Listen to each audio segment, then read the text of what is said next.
조선 중기, 혼란과 분열, 외적의 위협, 그리고 백성의 고단함이 뒤엉켜 있던 시대, 이 경랑의 시대 한가운데 한 사람의 사상과 통찰은 나라의 근간을 다시 세웁니다.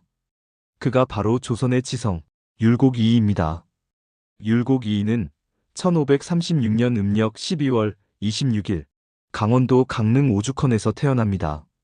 아버지는 진사 이원수, 어머니는 조선의 대표적 여성 지식인 신사임당. 그의 탄생은 단지 하나의 시작이 아니라 조선이라는 나라가 다시 서기 위한 첫 발걸음이었습니다. 이이가 태어난 집안은 유교적 가풍이 깊은 사대부 가문이었습니다. 그러나 그를 실질적으로 길러낸 이는 어머니 신사임당이었습니다. 신사임당은 여성에게 학문이 제한되던 시대에도 소학, 효경, 논어, 시경 등을 자유롭게 읽었고 그 가르침을 아들에게 직접 전수했습니다. 이이는 유년기부터 비범했습니다. 3살에 글을 익히고 7살에 소학과 효경을 통달했으며 9살에 쓴 시는 이미 당대 선비들 사이에서 회자될 정도였습니다. 어머니는 단지 지식을 가르친 것이 아닙니다. 삶의 태도, 이니에지의 뜻, 그리고 백성을 바라보는 따뜻한 시선을 물려주었습니다. 사람은 배워야 사람다운 사람이 되는 것이란다.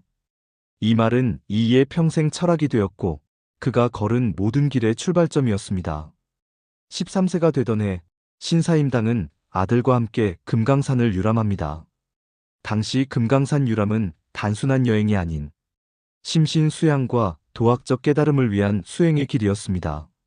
그 여정 속에서 이이는 자연과 우주의 이치를 깨달았고 어머니는 말없이 도를 가르쳤습니다. 그러나 이 아름다운 유년은 어머니의 갑작스러운 죽음으로 끝이 납니다. 신사임당은 이이가 16세가 되던 해에 세상을 떠났고 그 충격은 이이의 삶을 송두리째 바꾸어 놓습니다. 어머니를 잃은 이이는 깊은 상실 속에서 속세를 등지고 불교에 귀의하기도 했습니다. 그러나 그는 이내 다시 유학의 길로 돌아와 세속의 삶 속에서 백성을 위한 도학을 다짐하게 됩니다. 29세에 그는 과거에 장원급제하며 정계에 진출합니다. 그의 첫 벼슬은 홍문관 정자, 왕의 곁에서 책과 정책을 다루는 핵심 요직이었습니다. 그러나 이이는 단순한 학자가 아니었습니다. 그는 정치, 군사, 교육, 경제 전반을 아우르는 국가개혁안을 하나둘씩 내놓습니다. 특히 그는 성리학의 이기론을 넘어 실천 가능한 정치 철학을 제시한 현실주의 유학자였습니다. 그는 말합니다. 정치는 백성의 삶을 편안하게 하는 것이어야 한다. 그가 제안한 정책 중 가장 유명한 것은 십만양병설입니다. 당시 조선은 외구의 침입과 북방 여진의 위협에 시달리고 있었지만 군비는 줄고 있었고 대비책은 없었습니다. 이이는 조정에 상소합니다. 지금 당장 백성의 삶을 안정시키고 병농일치의 체계를 확립해야 합니다. 그러려면 10만의 정예병을 양성해야 합니다. 이 제안은 훗날 임진왜란을 예견한 것처럼 시대를 앞선 통찰이었습니다. 그러나 조정은 움직이지 않았습니다.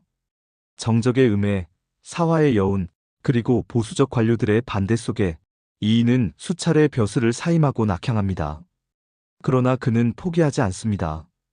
관직에 있을 때는 정치개혁을, 낙향했을 때는 후왕양성과 저술에 매진했습니다. 그의 저작 성학지묘는 왕에게 유교적 정치의 본질을 설명한 교범으로 훗날 정조대왕이 크게 감탄했던 책입니다. 또한 경목유결은 청소년과 초학자들을 위한 입문서로 오늘날까지도 전해지고 있습니다. 그는 학문이 지식으로 머무는 것을 경계했습니다. 학문은 수기치인 자신을 닫고 세상을 다스리기 위한 것이다. 이 사상은 후대의 실학자들에게도 큰 영향을 끼쳤습니다. 율곡 이이의 가르침을 받은 제자들은 한결같이 도덕적이고 실천적인 인물로 성장했고 조선 후기 사회 안정에 크게 기여합니다. 그러나 그는 권력을 탐하지 않았습니다. 벼슬과 사임을 반복하며 늘 백성의 삶을 최우선으로 두었습니다. 이이의 생애를 통해 우리는 지성의 본질은 실천이라는 것을 배울 수 있습니다. 1584년 그는 49세의 나이로 생을 마감합니다. 그의 유해는 경기도 파주에 안장되었고 그가 태어난 강릉 오죽헌은 지금도 그의 숨결이 깃든 채 살아 있습니다. 그의 사후 많은 사람들이 말했습니다. 율곡은 조선을 설계한 사람이다.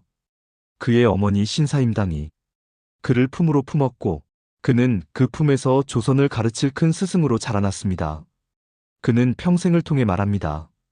나라를 사랑하는 가장 좋은 방법은 사람을 바로 세우는 것이다. 율곡이 그는 어머니의 사랑으로 자라고 백성을 사랑하며 떠난 조선의 가장 찬란한 지성이었습니다.